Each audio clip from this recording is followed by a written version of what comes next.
Bet you didn't see this.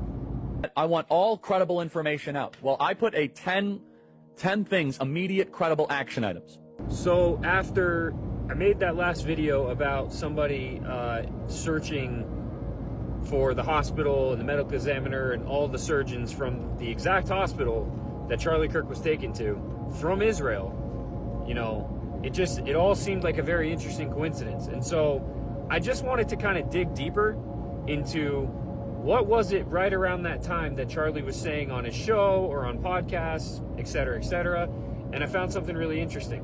Watch this. Let's go one by one.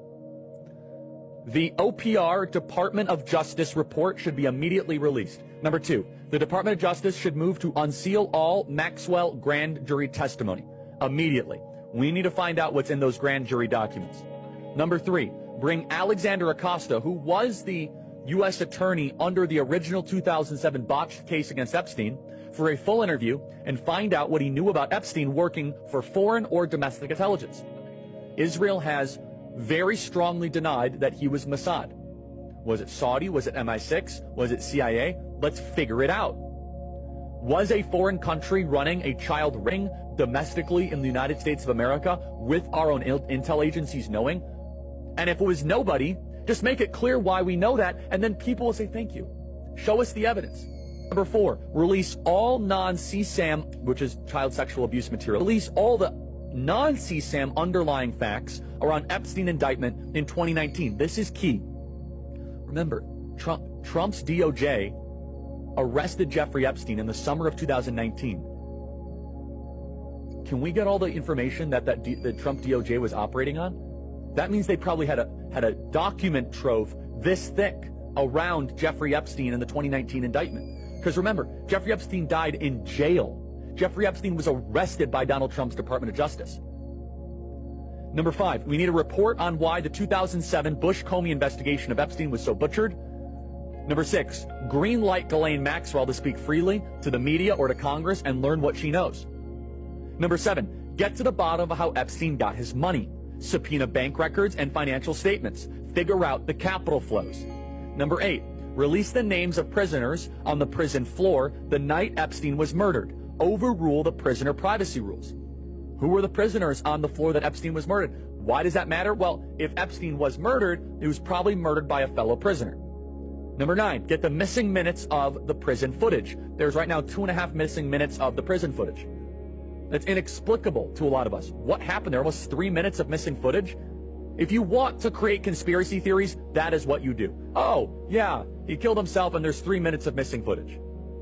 Yeah, you got to get to the bottom of that. And then number 10, this is the most, not the most important, but the most immediate. And honestly, I'm going to say this with all love and reverence for the administration. This does not even touch President Trump. Why is it that for a week and a half, we have had to go just cover this story without a press conference from the administration?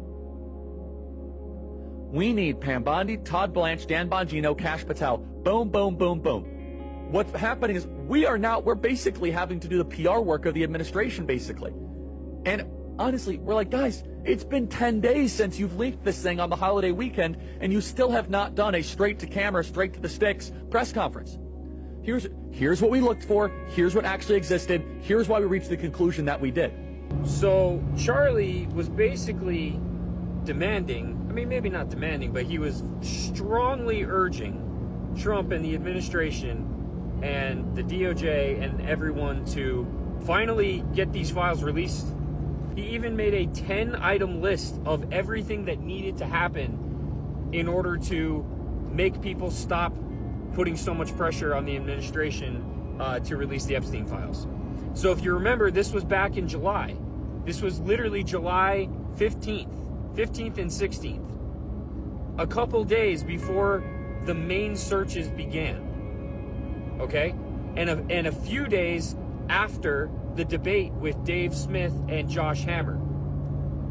So not only did he platform one of the most anti-Zionist, anti-Israel people at the time, Dave Smith, who, by the way, absolutely wiped the floor with Josh Hammer. And by so doing, he literally made Josh Hammer look like an idiot and completely dismantled his entire argument in front of all of the Turning Point crowd.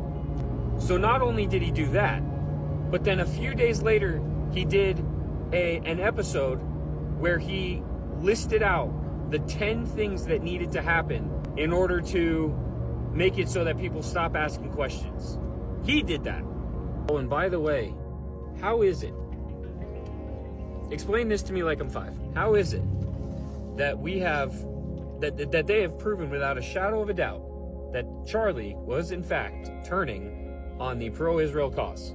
He was, just straight up. He said it himself, and he was sick and tired of it. And like, even if you don't go off those text messages and you just go off of the interviews that he was doing and the debates and the appearance on the Megyn Kelly show and what he said on that. In case you didn't see that, here's that. I have text messages, Megyn, calling me an anti-Semite. It's been almost so as unfair. They were coming after you after Turning Point for, among other things, that you had Dave Smith there. Dave Smith isn't allowed to criticize Israel. You had both sides. The Israeli side was overrepresented. No, you're not allowed to. It's even worse than that. My moral character is now being put into question, Megyn. Not my decisions, not like, hey, are you doing this? Is it smart or is it dumb? But no, I am a bad person if I do this. It's like there's some rule you can't go there when it comes to Israel. Well, you and I believe that we're Americans and Americans first, period. End of story. We are citizens of this nation, okay? And right. Israel, we have funded, we have supported. I host a person that I moderate the debate of, mind you, right? And I give equal time to Josh Hammer, equal time to a pro-Israel advocate, and my moral character is being put into question.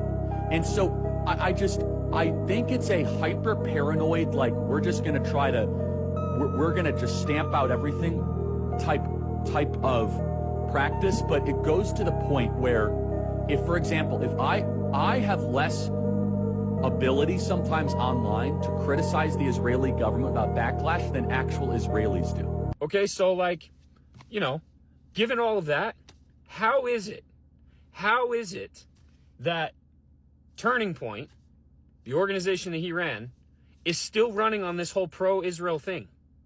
How is it that they have not once spoken about that?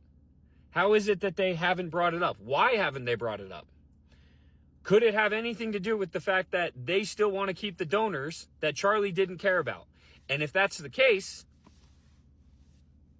isn't that just a little bit fishy? I mean, but what do I know? I'm just a conspiracy theorist, guys.